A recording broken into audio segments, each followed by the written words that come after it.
नमस्कार, बहुत स्वागत है आपका। मैं हूं आपके साथ सुमित झा। आप देख रहे हैं रिपब्लिक भारत का डिजिटल प्लेटफॉर्म। ईरान के 3 परमाणु ठिकानों पर अमेरिका ने बड़ा हमला किया और उस हमले के करीब 36 घंटे बाद ईरान ने पलटवार किया। अमेरिका के एयरबेस को निशाने के लिए चुनाया। कतर में अल उदैदी एयरबेस है, जो कि खाड़ी देशों में जितने भी बेस हैं उसमें सबसे बड़ा सैन्य ठिकाना माना जाता है। अब सवाल है कि आखिर ईरान ने बाकी एयरबेस या बाकी सैन्य बेस को छोड़कर कतर को ही क्यों चुना और कतर के बेस को ही क्यों चुना, यह सवाल। और इसके अलावा क्या और भी बेस निशाने पर हो सकते हैं ईरान के, क्योंकि सीज फायर का दावा डोनाल्ड ट्रंप कर रहे हैं, लेकिन ईरान ने अभी कहा है कि जंग जारी है, हम पलटवार करेंगे। हमारे साथ कर्नल शैलेंद्र सिंह हैं। कर्नल साहब, बहुत स्वागत है आपका। कतर को ही क्यों चुना गया, ये बहुत बड़ा सवाल है और उसमें कुछ भौगोलिक परिस्थितियां तो हैं कि बहुत कम दूरी है ईरान से और तमाम चीज़ें, लेकिन फिर भी बहरीन में है, यूएई में है, जॉर्डन में है, करीब 6 देशों में बेस हैं, लेकिन पहला निशाना कतर को बनाया गया, क्यों? जय हिंद, नमस्कार। देखिए, कतर अपने आप में बहुत इंपॉर्टेंट इसलिए होता है क्योंकि सबसे बड़ा बेस है, आप ही ने बता दिया। मैं आप उसमें ऐड करता हूँ, सेंटकॉम का हेडक्वार्टर्स वहाँ पर है। सेंटकॉम का मतलब क्या है? सेंटकॉम का मतलब है कि सिर्फ अकेले यूएस के लोग नहीं होंगे वहाँ पर बाकी देशों के भी लोग होंगे जो नेटो के पार्ट हैं। सो आप एक तरह से सिग्नलिंग कर रहे हैं कि आप उन सब जगहों तक पहुंच सकते हैं जहां आपको चाहिए। सबसे देखिए, कोई भी जगह के लिए अगर एज अ मिलिट्री स्ट्रैटेजी हम देखेंगे, जगह मेरे नज़दीक होनी चाहिए, मेरे अप्रोच में होनी चाहिए, मेरे मैक्सिमम डिस्टेंस पर नहीं होनी चाहिए। अगर मेरे पास काबिलियत है 1000 किलोमीटर मारने की, मैं अगर 1000 किलोमीटर पर मारूंगा तो मेरी इनएक्यूरेसी ज़्यादा होगी, लेकिन अगर मैं 400, 500, 600 पर मारूंगा तो मेरी एक्यूरेसी ज़्यादा होगी। कतर के केस में ईरान आसानी से पाता है कि एक बड़ा टारगेट लिया है, एक सेरेमोनियल मैसेज दिया जा रहा है, पूरी दुनिया में बताया जा रहा है, यूएस को बताया जा रहा है कि देखिए हम सेंटकॉम को मार सकते हैं, वहां पर हमारे पास जज्बा है, हमारे पास वेयरविदॉल है। आगे बात कतर ही क्यों? कतर एक अकेला वो कंट्री है जिसका एक बहुत बड़ा इंटरेस्ट ईरान के साथ इन्वॉल्व है, क्योंकि ट्रेड का मामला है।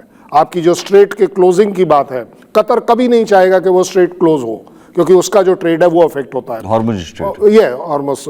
सबसे बड़ी बात जो है, आप ये भी देखिए कि कतर में अगर सबसे बड़ा बेस है, दैट मीन्स यूएसए के वो उतना नज़दीक है। यूएसए का एक अपने तरह से अच्छे रिलेशंस हैं, बेस्ट रिलेशंस हैं, क्लोज रिलेशन है। सो अगर कोई भी रिटेलिएशन अगर होगी तो कतर अकेला है जो यूएस को समझा पाएगा, पैसिफाई कर पाएगा कि चलिए जी ये अटैक सेरेमोनियली हो गया, अब इसको और बात मत बढ़ाइए। अगर बढ़ाने की बात, क्योंकि कल रात तो कतर ने बोला था ये हमारी सोवरेनिटी पर अटैक है, हम इस पर रिस्पॉन्ड करेंगे, और आप देखिए उसने एक बड़ा तगड़ा रोल, क्योंकि देखिए जब ईरान ने कतर को बताया कि हम आपके यहाँ कर रहे हैं, दैट मीन्स एक गुत्थी बन रही है, और वो कतर ने ऑब्वियसली पास ऑन किया होगा यूएस को। That is why you are finding कि कोई भी वहां पर हताहत नहीं हुआ, कोई मरा नहीं है। अगर कोई मर गया होता यूएस का या नेटो का आदमी तो ये सिचुएशन आज कहीं से कहीं और चली गई होती। सो कतर एक बहुत बड़ा पिवटल रोल प्ले कर रहा है। एक्चुअली ट्रंप क्रेडिट कितना लेते रहे, लेकिन इस पूरे के पूरे प्रक्रिया में अगर सीज फायर से रिलेटेड कोई माहौल बना रहा है, उसको बातचीत कर रहा है ग्राउंड पर, तो वो सिर्फ और सिर्फ कतर है। तो इसके पीछे कतर को लेकर एक क्या ये भी वजह है कि जब ईरान पर हमला हुआ तो बाकी देशों ने जरूर निंदा की भाषा का इस्तेमाल किया, लेकिन कतर ने बहुत न्यूट्रल स्टेटमेंट दिया, बहुत न्यूट्रल अपने आप को रखा, तभी से ईरान के रडार पर ये कतर भी आया हो। और बहुत अमेरिका के, जैसा आपने करीब कहा, कई हथियार, सैन्य उपकरण भी दिए हैं अमेरिका ने कतर को। तो एक ये दिखाने की कोशिश कि आपका जो क्लोज है, जो सबसे करीबी सहयोगी है, हम वहां पर जाकर आपके ठिकाने पर हमला करेंगे। इसी को बोलते हैं ना शूटिंग द कन्वीनियंस। कन्वीनियंस देखिए, अगर ईरान को मालूम है कि मैं स्ट्राइक करूंगा और अगर वो स्ट्राइक गलत हो गई, कोई मर गया, तो हैंडल कौन करेगा? यूएस को एक्सप्लेन कौन करेगा? यूएस को कंट्रोल कौन करेगा? देखिए, कतर का जो रोल है वो यूएस के साथ काफ़ी पुराना भी है। अगर आप देखें होस्टेजेस रिलीज में भी कतर में टॉक हो रही थी। आप अगर उसके बाद इजराइल के साथ भी देखें तो कतर के जो रिलेशंस हैं वो किसी भी हद पर खराब नहीं है। वो मुस्लिम ब्रदरहुड के पॉइंट ऑफ व्यू से बोला कुछ भी जाए, बट अपने आप में कतर एक यूएस का और सो कॉल्ड वेस्टर्न ब्लॉक का एक बड़ा रिलायबल फ्रेंड है। इनमें हमारा भी रिलायबल फ्रेंड है, इंडिया का भी उसके काफी अच्छे रिलेशन है, बट कतर अपने आप में एक पिवटल रोल प्ले कर सकता है, कर पा रहा है और करता रहेगा। ये यूएस का भी इंटरेस्ट है और ईरान का सबसे बड़ा इंटरेस्ट है। और उस एयरबेस के बारे में जरा और विस्तार से समझाइए, वो एयरबेस अमेरिका के लिए क्यों इतना खास है? क्योंकि हमने ये भी पढ़ा है कि उसी एयरबेस का इस्तेमाल करके सीरिया, अफगानिस्तान, इराक में तख्तापलट भी हुआ था, ये भी खबर है। और उस एयरबेस में अभी पिछले महीने ही डोनाल्ड ट्रंप गए भी थे, दौरा भी उन्होंने किया था। देखिए, किसी भी एयरबेस की इंपॉर्टेंस किस हिसाब से होती है कि क्या वो एक छोटा हेडक्वार्टर लेके बैठा है, एक बड़ा हेडक्वार्टर लेके बैठा है, या सबसे बड़ा हेडक्वार्टर लेके बैठा है। सो सेंटकॉम का वहां पर होना अपने आप में पहली इंपॉर्टेंस दिखाता है कि बहुत बड़ा हेडक्वार्टर है, सबसे बड़ा हेडक्वार्टर है मिडिल ईस्ट का। वो मिडिल ईस्ट की पूरी मिलिट्री स्ट्रैटेजीज में डोमिनेट कर सकता है, एक वो रोल अदा कर सकता है। उससे भी बड़ी बात है वहां पर मल्टी कंट्रीज के लोग काम करते हैं, तो उसकी इंपॉर्टेंस एक और बढ़ जाती है, तभी वो होगा। 8 से 10 हजार लोग उसके अंदर हैं, 25 या 26 एकड़ के इलाके में फैला हुआ है। अगर आप उसका साइज देखें, वहां पर जो ट्रुप्स डिप्लॉयमेंट है, वहां पर एयर डिफेंस डिप्लॉयमेंट है, वहां एयरफोर्स जो असेट्स वहां पर रखे गए हैं, उसमें से कुछ मूव भी करे गए थे। बट अपने आप में वो एक ऐसा बेस है जहां से पूरे मिडिल ईस्ट में एक तरीके की रीइंफोर्समेंट बोल दीजिए, एक डिस्ट्रक्शन बोल दीजिए, डोमिनेशन बोल दीजिए, जो शब्द आपने इस्तेमाल करना है कर लीजिए। कंप्लीट ईरान की जो एयर स्पेस डोमिनेशन है वो कैसे हो जा रही है इजराइल के थ्रू? वो इसीलिए हो रही है क्योंकि यहाँ पर एक ऐसा उसके पड़ोस में जगह है जहाँ से कि वो सारी फैसिलिटीज़ अवेलेबल हो रही है।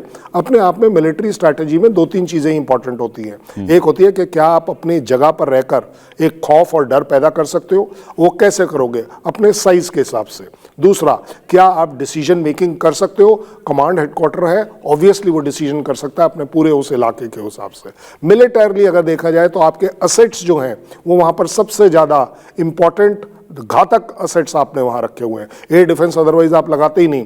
एयर फोर्स का कोई भी डिप्लॉयमेंट अगर आप करते हैं तो ये समझ लीजिए कम से कम 5 से 7 हजार किलोमीटर के रेडियस में आप कहीं कुछ भी कर सकते हो। और सबसे बड़ी बात, कमांड एंड कंट्रोल जो दिया जाता है यूएस के फोर्सेस के पॉइंट ऑफ व्यू से या नेटो के पॉइंट ऑफ व्यू से, उसमें प्रेसिडेंट की इन्वॉल्वमेंट नहीं होती है। वो अपने लेवल पर सेंटकॉम डिसीजन मेकिंग कर सकता है और कतर उसको एक तरह से सपोर्ट में आता है और वो साथ ही साथ ईरान को बैलेंस कर पाता है। क्या अभी और भी जो बेस बचे हुए हैं वो ईरान के निशाने पर हो सकते हैं? और क्या इसी बात का डर अमेरिका को भी लगा कि अरे ये तो हमारे बेस की तरफ आ सकता है, पहुंच सकता है, सबसे बड़े एयरबेस को अगर निशाना बना सकता है तो बाकी बेस को भी खतरा है, वो बेस भी अब ईरान के निशाने पर होंगे? देखिए, अगर कल रात की फर्स्ट रिपोर्ट आप पढ़ें तो 2 बेसिस को टारगेट करने की कोशिश करी गई थी। एक इराक की भी, इराक डिसेप्शन था बट एक्चुअल वो यहाँ था, जो बड़ी बात है।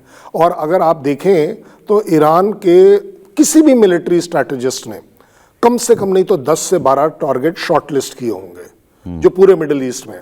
फिर आई होगी बात कहां पहुंच पाओगे, कहां नहीं पहुंच पाओगे। तीसरी बात आई होगी उस कंट्री के साथ आपके क्या रिलेशन है। उसके बाद आई होगी बात कि क्या अगर आपने उस एक जगह पर वो सुतली बम छोड़ भी दिया तो उसकी एडवर्टाइजमेंट वैल्यू क्या होगी। तो ये सारी चीजें नजर अगर आप रखें तो इसमें कोई शक नहीं है कि सेंटकॉम कतर एक टॉप प्रायोरिटी बेस है जिसको आपने सेलेक्ट किया। अब आपका सवाल आता है इसके अलावा क्या?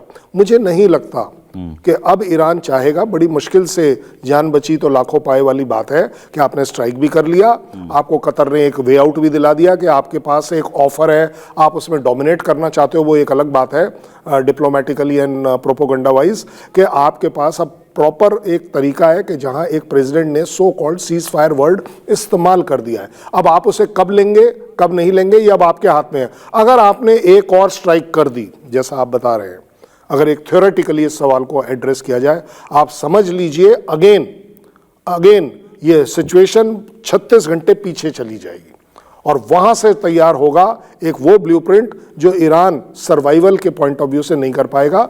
सपोर्ट हो सकते हैं, रशिया बोल सकता है, चाइना बोल सकता है, आपकी लड़ाई अपने आप में कोई आकर नहीं लड़ेगा आपके पास, और आपके पास वो काबिलियत है कि आप डिफेंड कर पाओगे, आप डैमेज कर पाओगे, आप जीत नहीं पाओगे। ये ईरान को क्लियर पता है। तो बिल्कुल यहां से ईरान के पास एक ही रास्ता है कि वो सीज फायर को एक्सेप्ट कर ले।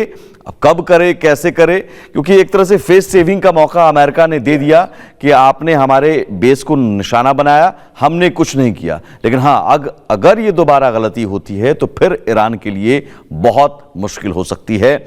ऐसे ही और खबरों और वीडियोस और अपडेट्स के लिए आप लगातार बने रहिए रिपब्लिक भारत के डिजिटल प्लेटफॉर्म के साथ। नमस्कार।